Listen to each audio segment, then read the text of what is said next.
ताने आपण बोधे अंग्रेजी पढ़ी जानी ना से अर्थ तो लिखा है सब कथा से दर्शे लिखी तेणु गोटे समय बहुत समय अपेक्षा कली आज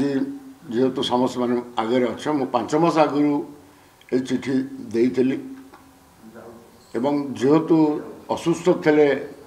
आमर सभापति मोर नेता नवीन पट्टनायक तेणु मु गणमाध्यम को आसी नी फेरला पर जिते चेष्टा कली देखा करने मत देखा करने को देले ना तेणु बाध्य होगी मु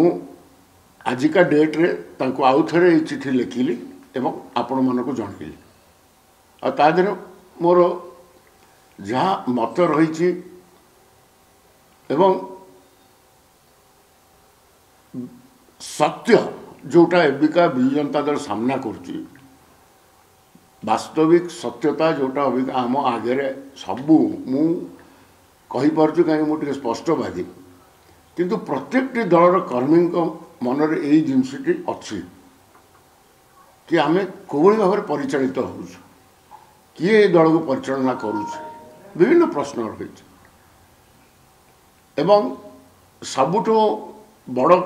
जो कथाटा मत सबुठ बेसी बाधिला मु विजु जनता दल अनेक पदपदवी रही मत गोटे यही पोजिशन देले दल रे जार कौन